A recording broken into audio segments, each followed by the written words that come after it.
Bon, salut. Moi, je vais pas le faire aujourd'hui. Je sais pas pourquoi je me suis levé et je me suis dit, si tu posais les vitres.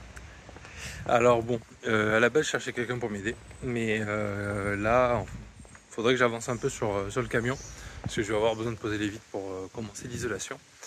Et le seul truc qui me gêne un peu, c'est que comparé au Ducato Boxer Jumper, le Master 3, il a la partie carrosserie latérale qui est un peu bombée.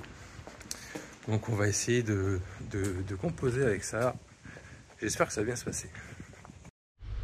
Donc voilà la bête, c'est une baie de 100 par 50, donc de 1 cm par 50 cm, qui va aller en face, entre le début du lit, parce que le but c'est d'avoir un peu de courant d'air quand on dort. Et vu qu'ici il pourrait y avoir la cuisine si je l'aménage, au moins ça permettra d'avoir une sorte de ventilation. Bon, déjà on va en poser une et on va voir comment ça se passe. Donc étape 1, lire cette fucking notice. Donc elle nous dit quoi cette notice? Tracer au marqueur les codes de la découpe, soit la code du cadre plus 2 mm. La baie fait 498 par 498, donc faire une découpe de 500 par 500. Les rayons sont de 75 mm. Découper la tôle à l'aide d'une scie ou d'une scie sauteuse, effleurer la découpe pour pas qu'elle ne soit coupante, et vérifier la corrosion en protégeant le champ avec du vernis et de la peinture. Nettoyer à l'aide de produits dégraissant les zones de collage, talons du cadre et carrosserie sèche, dépoussiérer. À l'aide d'une pompe à mastic, poser un cordon de 6K ou d'un mastic polyuréthane, mettre un cordon de 2 mm en partie inférieure pour le montage du relevé de l'étanchéité de la bande PVC fournie avec la baie. La baie sera maintenue en position de polymérisation du mastic 48 heures environ. Attention, la glace se trouve à l'intérieur, possibilité de percer vis par vis, les forets sont de 4, contre-percer la carrosserie avec un foret de 3, dans ce cas l'utilisation de vis à tôle, le cadre métallique. Poser le cache-vis en prenant précaution de laisser 100 mm à la pose et de recouper 48 heures après. Celui-ci ayant un léger retrait. Pose du joint à l'intérieur. Pour une finition impeccable, vous pouvez vous procurer des contre-cadres en aluminium spécialement destinés à cet usage. Bien. Voilà. Donc ça sera du coup la partie extérieure. Et en fait la baie coulisse comme ça depuis l'intérieur. Des deux côtés. Bon. On va faire le traçage. Bon, vu que je suis pas très bon en mesure et que je suis pas très bon avec un objet de type compas, j'ai opté pour la solution de facilité. J'ai pris le carton d'emballage, j'ai essayé de positionner ça à droit sur le camion et je vais pouvoir tracer à l'intérieur parce qu'il vaut mieux couper trop petit que trop grand. Donc je vais reporter le gabarit sur le carton et je vais le positionner. Voilà, je découperai le carton au ciseau. On va voir ce que ça donne.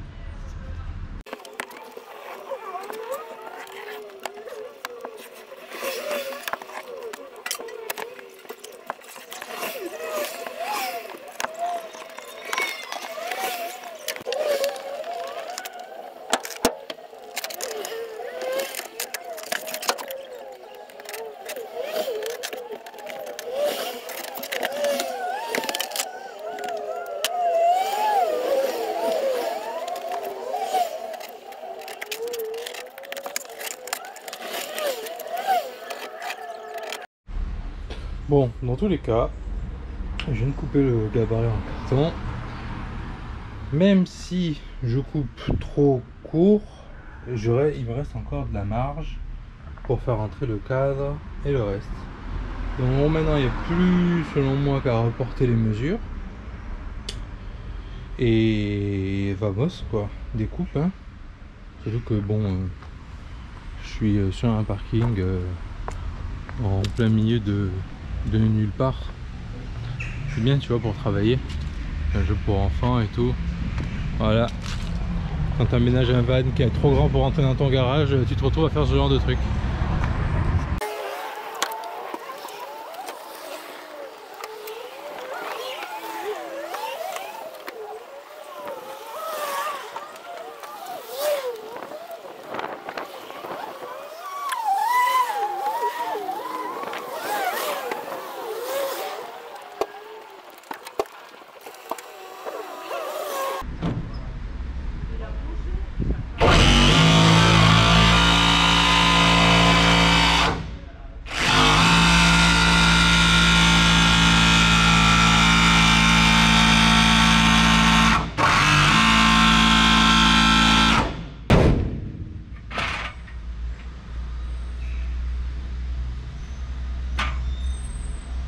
Fin de la lame.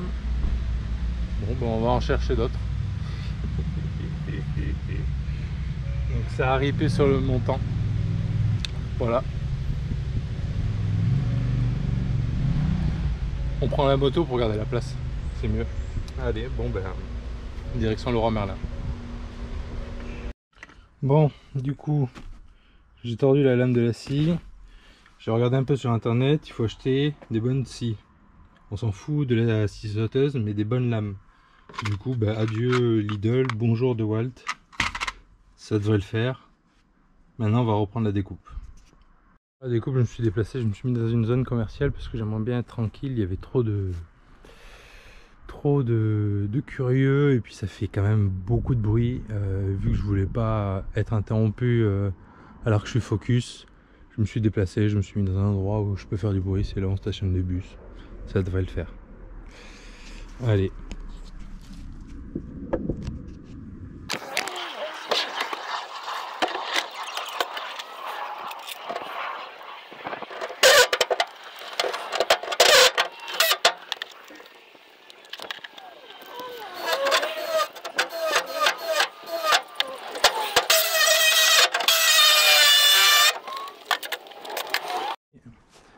Donc on y est, la découpe est faite. Donc la disqueuse c'est bien pour couper les montants. La scie sauteuse, un truc que je déteste, c'est que la lame se tord et en fait du coup on fait pas des découpes propres. Parce que du coup j'avais bien tracé et les arrondis sur la tôle c'est chaud.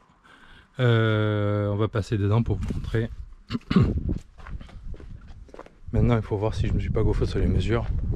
Parce que je suis champion du monde, mais normalement, enfin putain t'as tracé donc ça devrait le faire. Voilà, donc le montant à disquer. Après il y aura un cadre dessus. De toute façon c'est que des montants anti-vibration. Donc je me demande si je le fais pas sauter entièrement, je vais voir. Et parce que là du coup il sert plus à rien, ça sert à rien de garder la partie ferrée au-dessus. Maintenant on va meuler, enfin on va essayer de présenter la vitre et on va meuler.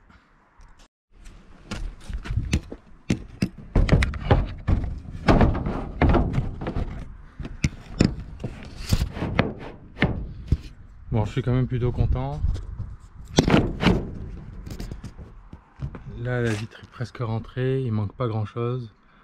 J'ai juste quelques petites retouches à faire. Ah voilà, la fenêtre est posée. Maintenant la blague c'est est-ce qu'elle est dans le bon sens. Donc on va aller dedans, on va regarder.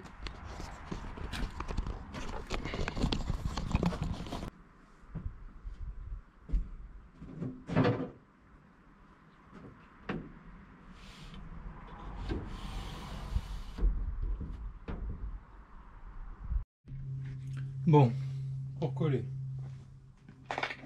coller, simple, 6K222, spécial pour les vitres et les trucs en extérieur. On va mettre un gros joint de colle, quitte à passer 2 tubes, je passerai 2 tubes, mais j'y reviendrai pas et j'ai pas envie d'avoir une fuite à l'étanchéité. Gros joint, donc on agrandit l'ouverture. On charge le pistolet et c'est parti.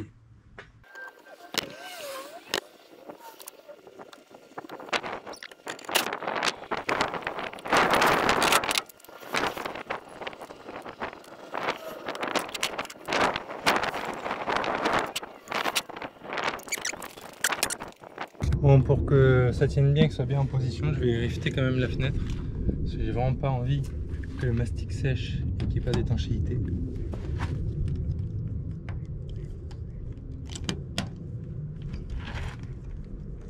Et c'est surtout qu'au moins, en cas de défraction, il n'ouvrira pas juste avec mon cutter. Je mets des rayés inox un peu partout.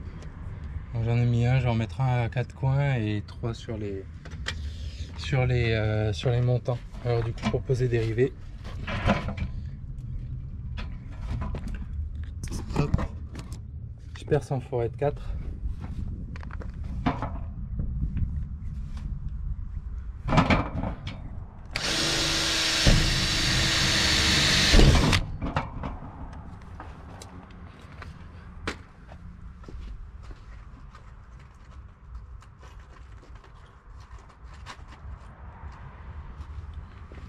serrement rivé. Donc forcément, il y en a un qui va à la bonne dimension.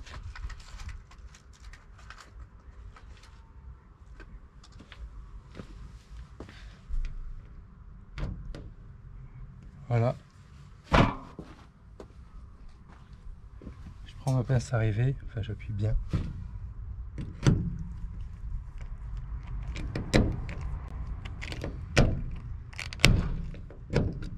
Et voilà.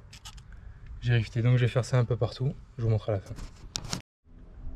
Et voilà la baie posée et rivetée. Donc je l'ai rivetée pour parce que la paroi est un peu inclinée, pour bien faire contact tant que la colle était fraîche. Faut faire gaffe du coup parce que ça polymérise méga vite. Et là il y a eu des débordements, j'ai essayé d'essuyer, mort. Donc je le ferai à la lame de cutter quand ça sera sec.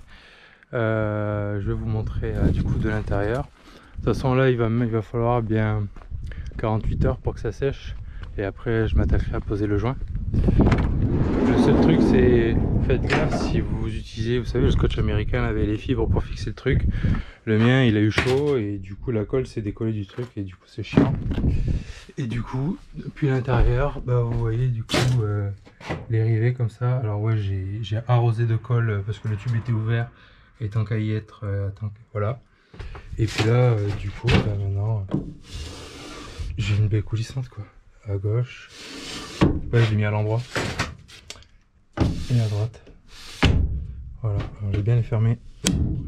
Voilà, et après je cacherai avec du papier journal pour pas qu'on voit ce qu'il y a à l'intérieur du camion, le temps de faire l'habillage et de mettre des rideaux. Et du coup, il y en aura une autre normalement ici. Voilà. Donc cette fois-ci, je disquerai les montants avant. Et je prendrai des vraies lames de scie. Sur ce, j'espère que ça vous aura plu. Parce que les BF6, on n'en voit pas beaucoup monter sur YouTube. Et puis go quoi, à votre tour.